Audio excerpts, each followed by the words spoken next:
Hello, good afternoon dear student.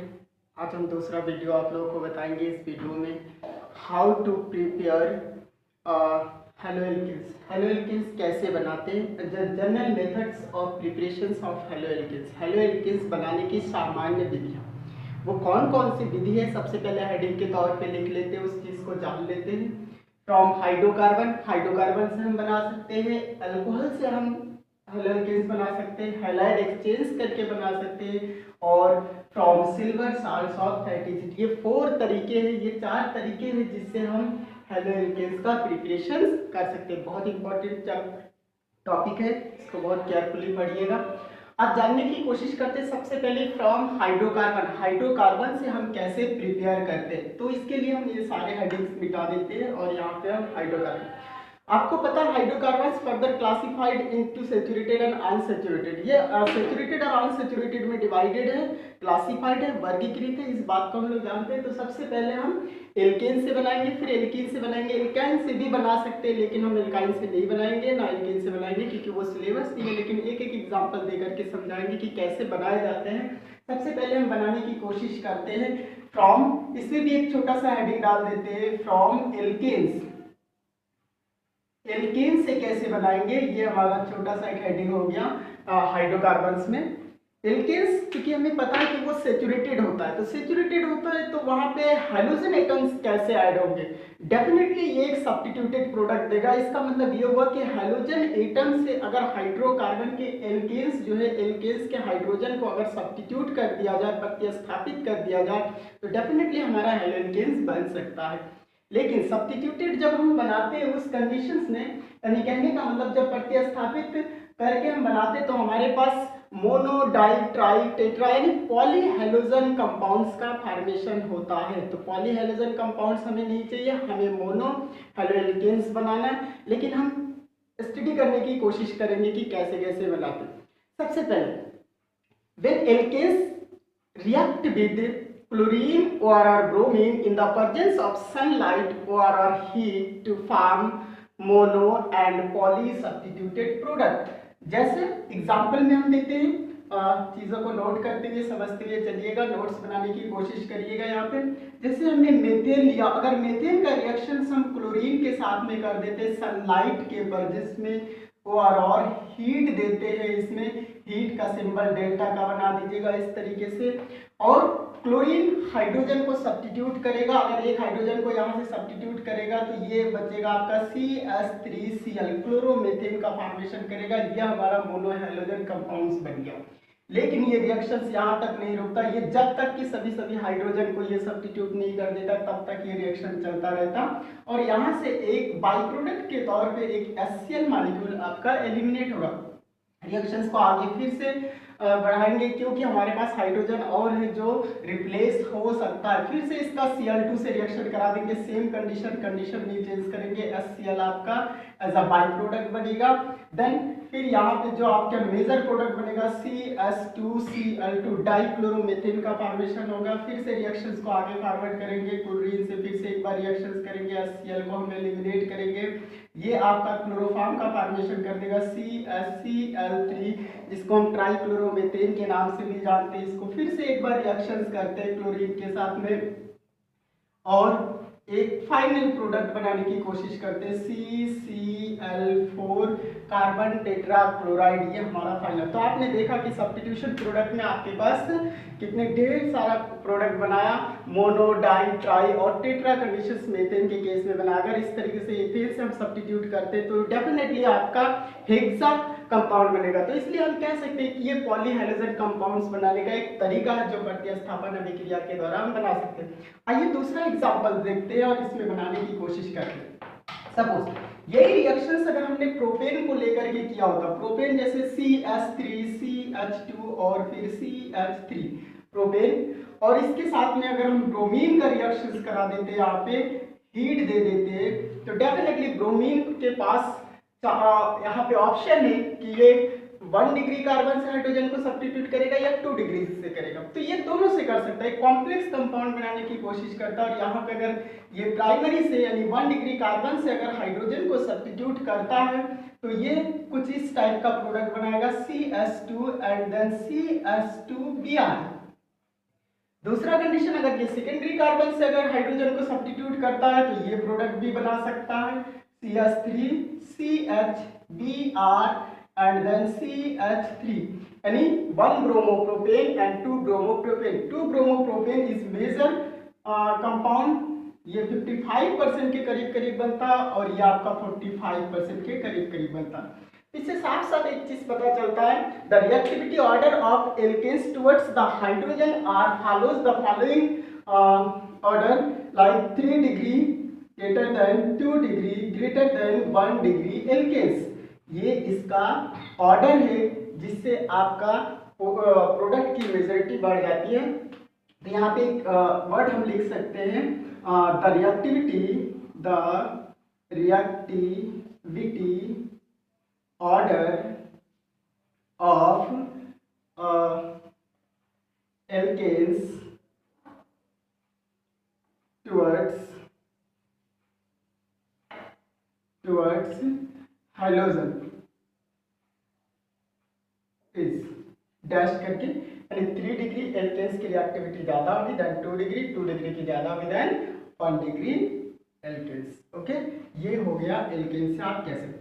यहाँ पे मैंने 2 सिर्फ वर्ड यूज किया पे हेलो एल्केन्स में, या तो क्लोरीनेशंस या ब्रोमिनेशंस। तो हमने आयोडीनेशंस और फ्लोरीनेशंस क्यों नहीं किया? आयोडीनेशंस हम डायरेक्टली ऐसे नहीं कर सकते। आयोडीनेशंस जब हम करते हैं तो वो रिवर्सिबल रिएक्शंस देता है। रिवर्सिबल रिएक्शंस क्यों देता है, कैसे देता है, इस चीज को समझने की कोशिश करते हैं। आइए इसको रेस करते हैं। यहाँ पे अब एक छोटा सा टर्म हम लिखेंगे आयोडीनेशंस। आयोडीनेशंस का मतलब एडिशंस ऑफ आयोडीन। यहाँ पे अब आयोडीन से हम सब्स्टिट्यूट करेंगे। अगर इसी मेथेन का रिएक्शंस हमने आयोडीन से किया होता हीट देके, तो आयोडीन भी वही काम करता जो क्लोरीन ने किया, CH3I और plus HI as a by product. Hydrogen iodide वो बाई प्रोडक्ट बनाता है। Hydrogen iodide is a good reducing agent, ये बहुत ही अच्छा रिड्यूसिंग एजेंट है जो फिर से इसके साथ में रिएक्ट करके ये कंपाउंड बना सकता है हमारा। इसीलिए ये रिएक्शंस हमारा क्या होता है, रिवर्सिबल रिएक्शंस होता है। ओके, अगर रिवर्सिबल रिएक्शंस है तो हम प्रोडक्ट को नहीं फाइंड कर सकते, इसलिए हम कोशिश करते हैं कि रिएक्शन हमारा फॉरवर्ड डायरेक्शन में ही जाए। इसलिए हम एक बहुत ही अच्छा ऑक्सीडाइजिंग एजेंट लेते हैं। ऑक्सीडाइजिंग एजेंट यहाँ पे आप कंसंट्रेट नाइट्रिक एसिड भी ले सकते हैं, HiO3 भी ले सकते हैं, गुड रिड्यूसिंग एजेंट में आप ले सकते हैं यहाँ पे HNO3 ले सकते हैं, या तो आप ले सकते हैं और करके HiO3 ले सकते हैं और आप HiO4 ले सकते हैं। ये ऑक्सीडाइजिंग एजेंट लेने पे रिएक्शन हमारा फॉरवर्ड डायरेक्शन में मूव कर देगा। वो कैसे? जब आप कोई ऑक्सीडाइजिंग एजेंट लेते हैं तो इस रिड्यूसिंग एजेंट के साथ में रिएक्ट करके वो वाटर का फॉर्मेशन कर देता है। जैसे इसी रिएक्शंस को देख लेते हैं, जो हाइड्रोजन आयोडाइड आपका बन रखा ऑलरेडी, वो रिएक्शन हाइड्रोजन आयोडाइड से इस तरीके से करके ये आपका क्या बना देगा, ये I2 का फॉर्मेशन करेगा, आयोडीन को एक बार एलिमिनेट करेगा और फिर से आपका वाटर का फॉर्मेशन कर देगा। बैलेंस करने के लिए 3 से आप इसको मल्टीपल कर दीजिए, 3 ऑक्सीजन हो जाएगा, 3 2 6 आपके पास हाइड्रोजन है, आप 5 से इंटू कर दीजिए, 5 1 6 हाइड्रोजन हो गया। यहाँ पे 6 आपके पास आयोडीन है, इसको 3 से मल्टीपल कर दिए, 3 2 6 हो गया। इस तरीके से ये आपका बैलेंस, इस तरीके से हमने आयोडीनेशन देख लिया। अब बात आती है कि हैलोजिनेशन जब हम कर रहे थे तो यहाँ पे हमने फ्लोरीनेशंस क्यों नहीं किया, फ्लोरीन से रिएक्ट क्यों नहीं है? फ्लोरीनेशंस जब हम करते हैं, fluorine very reactive, then it react with explosive, ये एक्सप्लोसिव के साथ में रिएक्शंस करता है और कार्बन कार्बन के बीच के बॉन्ड को भी ये ब्रेक कर सकता है। इसी वजह से फ्लोरीनेशंस को हम डायरेक्ट नहीं कर सकते, इसके लिए हमें इनडायरेक्ट मेथड से करना होगा। और इस इनडायरेक्ट मेथड में या तो मर्क्यूरियस फ्लोराइड से आप किसी भी क्लोरो एल्केन्स या ब्रोमो एल्केन्स का ट्रीटमेंट करा दीजिए आप मर्क्यूरियस फ्लोराइड से। और जब मर्क्यूरियस फ्लोराइड से कराएंगे तो फ्लोरीन क्या करेगा, फ्लोरीन या ब्रोमीन को हटा करके आपका प्रोडक्ट का फॉर्मेशन करेगा। आइए इसको जानने की कोशिश करते हैं। फ्लोरीनेशन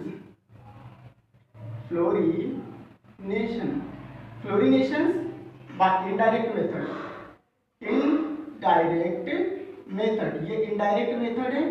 और इनडायरेक्ट मेथड हमने कहा कि या तो आर सी एल या तो आर बी आर, इसका रिएक्शन जब हम करते हैं मर्क्यूरस Hg2F2 मर्क्यूरस फ्लोराइड के साथ में F2, तो आपका ये फ्लोरीन से इसको रिप्लेस कर देंगे, आर एफ बन जाएगा प्लस Hg2Cl2 ये बनेगा। तो हम देख रहे हैं कि यहाँ पे 2 क्लोरीन है तो इसको 2 से मल्टीप्लाई, 2 एल्किल ग्रुप हो गया, इसको 2 से मल्टीप्लाई, सारी चीज सेम कंडीशंस आपके पास यहाँ पे भी आपका बन जाएगा आर एफ और प्लस Hg2 और Br2 ये बनेंगे। Mercurous bromide as a by product बनेंगे। बैलेंस करने के लिए इसको भी 2 से इसको भी 2 से मल्टीप्लाई कर दीजिए। इस तरीके से आपने फ्लोरिनेशंस भी देख लिया कि कैसे होता है। तो एक चीज साफ हो गया यहाँ पे कि जो reactivity order of halogen towards the alkane, alkane की तरफ जो आपका हेलोजन की जो रिएक्टिविटी है वो किस ऑर्डर को फॉलो करता है। तो हम यहाँ पे एक वर्ड लिख लीजिएगा, ये बहुत इंपॉर्टेंट है, reactivity order of halogen towards alkane follows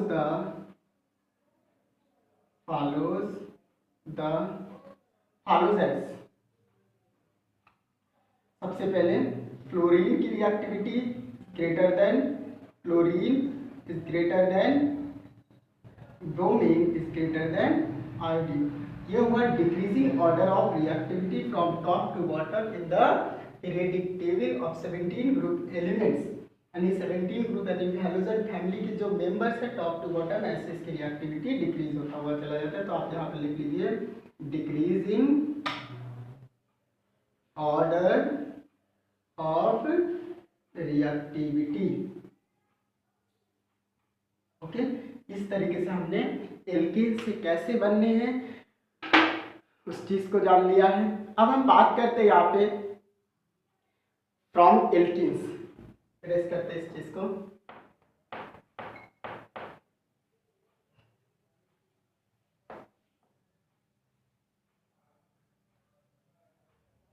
इसी का पार्ट है B part, from alkenes. Alkenes से कैसे बनाएंगे जानने की कोशिश करते हैं।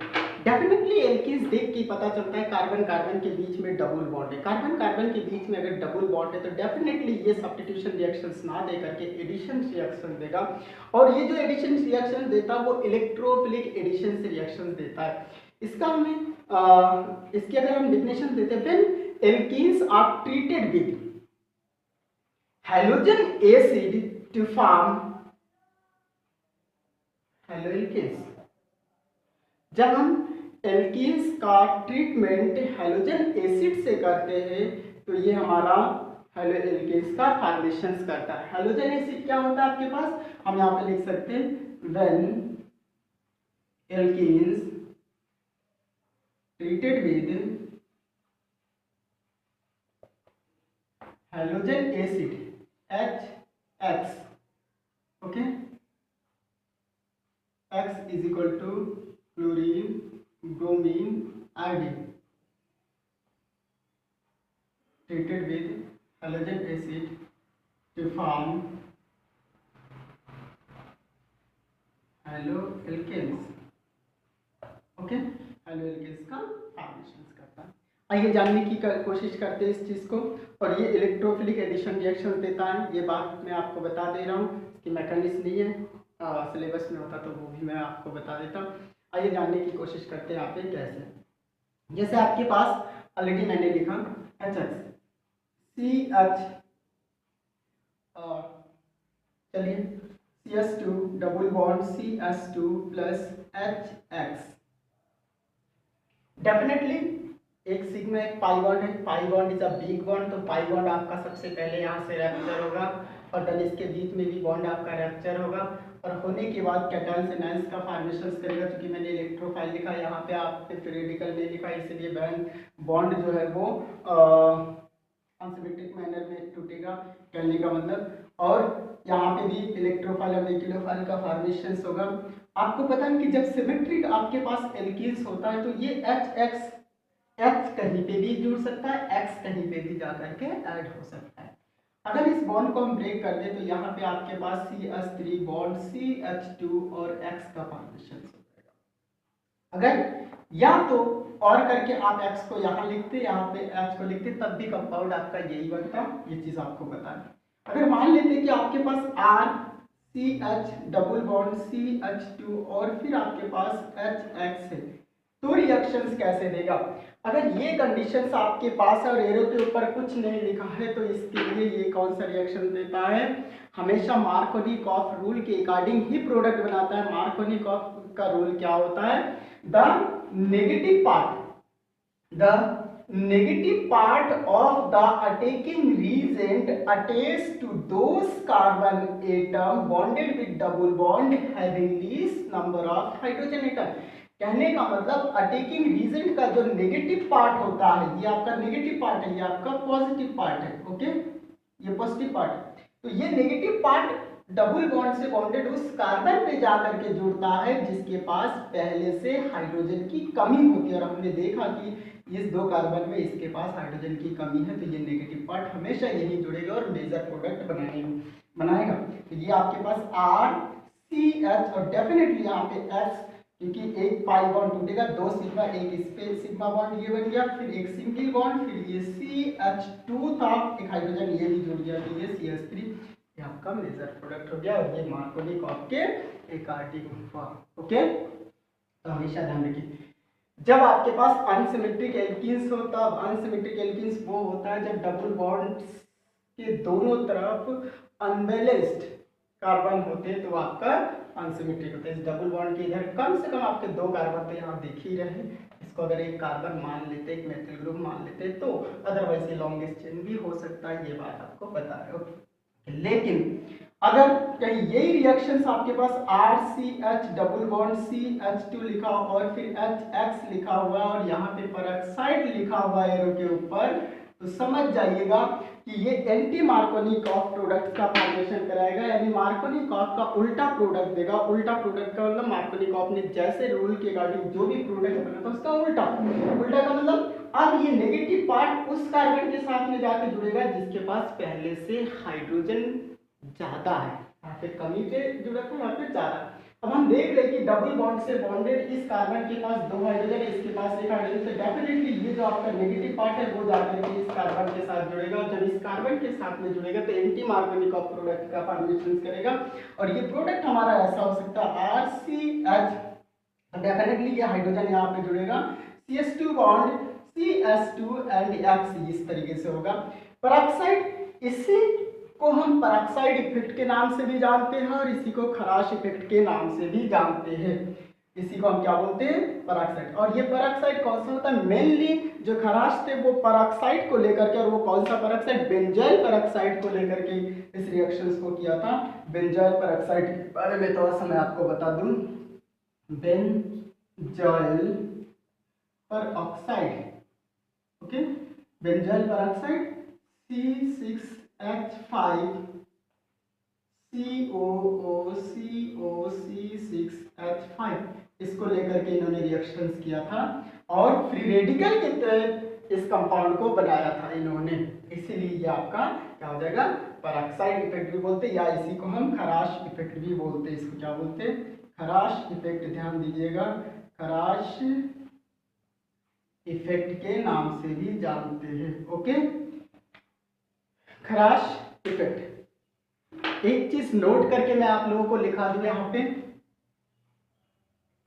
नोट करके, Kharasch effect is applicable only to the addition of HBr। ये पॉइंट हमेशा नोट कर लीजिएगा। खराश इफेक्ट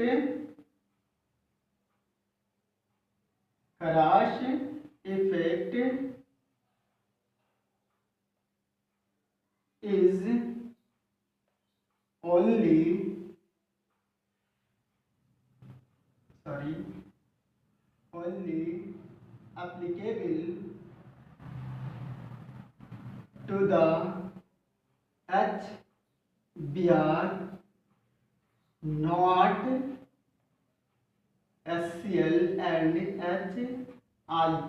ये रिसर्च आपके खराश का है, क्या होता है इसके बारे में बहुत एक्सप्लेनेशंस नहीं किया इन्होंने कहा कि खराश इफेक्ट जो है वो सिर्फ और सिर्फ एप्लीकेबल किसके लिए, HBr के लिए। तो आपसे कभी कभी क्वेश्चन पूछा जा सकता है कि इस तरीके से रिएक्शंस दे दिया गया और HCl दे दिया गया और पेरोक्साइड दे दिया गया, तो आगे रिएक्शंस के आगे कट का साइन बना दीजिएगा। लेकिन अगर HBr दे रखा है और आपके पास अनसिमेट्रिक है तो आप दोनों कंपाउंड्स बना सकते हैं, मार्कोनिकॉफ के अकॉर्डिंग भी बना सकते हैं और एंटी मार्कोनिकॉफ के अकॉर्डिंग भी बना सकते हैं, कोई इसमें नहीं कहेगा। ये छोटी छोटी बातें हैं जिसको हमें समझना चाहिए, यही सब क्वेश्चन पूछा जाता है और इस चीज़ को हम लोग बहुत ध्यान नहीं रखते, जिसके वजह से हम लोग बहुत अपना नुकसान कर लेते हैं। इस तरीके से हमने देख लिया कि कैसे हमने एल्कीन से एडिशन, इलेक्ट्रोफिलिक एडिशंस के थ्रू हेलो एल्केन्स का प्रिपेयर किया। एक्स के जगह पे आप हमेशा कोई हाईलाइट रख सकते हैं, जो पहले ही मैंने बोला था, लिख दिया था कि एक्स इज इक्वल टू आपके पास फ्लोरीन, ब्रोमीन और आयोडीन, ये होता है, इसमें से कुछ भी रख सकते हैं। लेकिन एल्केन के केस में फ्लोरिनेशंस और आयोडीनेशंस को मैंने अलग अलग दिखाया, एल्केन के केस में कौन किसके लिए एप्लीकेबल है, ये बात भी मैंने लिख दिया। अब बात करते हैं, एक हम लोग एलिलिक सब्स्टिट्यूशंस के बारे में डिस्कशंस करते हैं। एलिलिक सब्स्टिट्यूशंस क्या होता है, बहुत इंपॉर्टेंट रिएक्शंस है। आइए इसको इरेज करते हैं और समझने की कोशिश करते हैं। ये तीसरा हमारे पास पॉइंट होगा, एलिलिक सब्स्टिट्यूशंस, एल्केन्स नहीं, अब एलिलिक कंडीशंस आएगा। एल्केन ही है, यहाँ पे एक वर्ड लिख देंगे, allylic substitution. What is allylic substitutions? In this compound, when alkene treated with chlorine or bromine at about 773 Kelvin temperature, the substitutions takes place through allylic carbon. What is allylic carbon? We have discussed in the last session कि allylic carbon हमारा वो होता है double bond से bonded carbon के next carbon को हम क्या बोलते हैं, एलिलिक कार्बन बोलते हैं। और जब सब्स्टिट्यूशंस हमारा एलिलिक कार्बन से होगा तो इस तरीके से हम उसको एलिलिक सब्स्टिट्यूशंस के नाम से जानेंगे। लेकिन इसके लिए हमेशा मैंने कहा कि कंडीशंस हमें याद रखनी चाहिए। हमने बोला when alkene treated with chlorine or bromine at about 773 Kelvin temperature, the hydrogen atoms of the allylic carbon is substituted by halogen atoms to form allylic product या एलिलिक सब्स्टिट्यूशंस प्रोडक्ट। देखते हैं चीजों को समझने की कोशिश करते हैं। सपोज आपने लिखा CH डबल बॉन्ड इसको हम कर देते CH2, फिर CH double bond CH3। Allylic carbon आपका ये भी है और ये भी है, तो कहीं से भी ये क्या कर सकता है, चीजों को हटा सकता है। मैंने एक स्केलेटन दिया, आप छोटा सा एग्जांपल दे करके भी जान सकते हैं। यहाँ पे अगर HX से हम रिएक्ट करते हैं और एट अबाउट 773 केल्विन टेम्परेचर की बात हमने की है, 773 केल्विन, तो ये X के द्वारा हमें एलिलिक कार्बन से हाइड्रोजन को सब्स्टिट्यूट करना है, ना कि डबल बॉन्ड को टच करना है। डबल बॉन्ड से यहाँ पे कोई मतलब नहीं है, तो हम यहाँ पे क्या करते हैं RCH2 CH double bond CH2 and X, और बाई प्रोडक्ट आपका यहाँ पे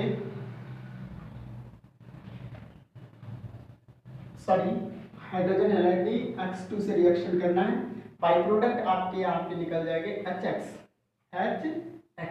ये आपके बाई प्रोडक्ट होंगे। हमेशा याद रखिए इस चीज को। हमने बोला यहाँ पे X इज इक्वल टू आपके पास क्या हो जाएगा, या तो Cl2 हो जाएगा या तो Br2 हो जाएगा। ये बात आप ध्यान रखिएगा, X2 इज इक्वल टू यहाँ पे ये कंडीशन क्लियर। इस तरीके से हम लिख सकते हैं। हाँ, इस सब्स्टिट्यूशंस के लिए हमारे पास दो कंपाउंड्स बहुत इंपॉर्टेंट है, N-ब्रोमोसक्सिनामाइड, इरेज करते हैं इस चीज को, N-ब्रोमोसक्सिनामाइड, और एक आपके पास सल्फ्यूरिल क्लोराइड। ये बहुत इंपॉर्टेंट रीजेंट है जिसके द्वारा सब्स्टिट्यूशन किया जा सकता है। आइए समझने की कोशिश करते हैं अनब्रोमोसक्सिनामाइड, और इसको देख लेते हैं कैसे।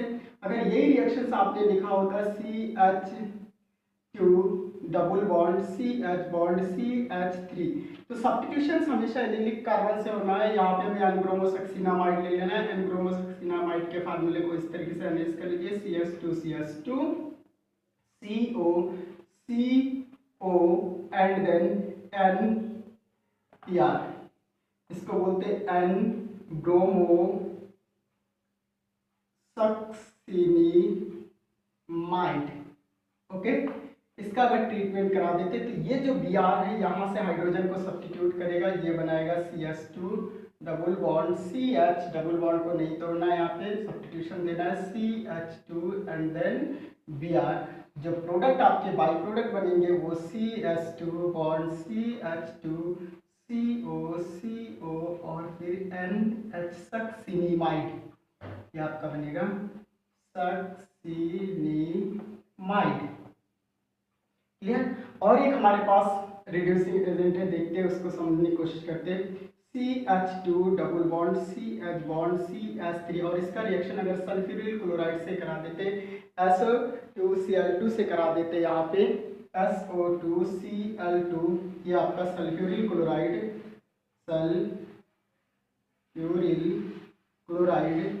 तब भी वही सब्स्टिट्यूशन रिएक्शन देता है। इस क्लोरीन से इस हाइड्रोजन को यहाँ से सब्स्टिट्यूट कर देंगे, CH2 डबल बॉन्ड CH2 और फिर Cl, बाई प्रोडक्ट आपके पास SO2 प्लस यहाँ से Cl और यहाँ से एक HCl बनेगा।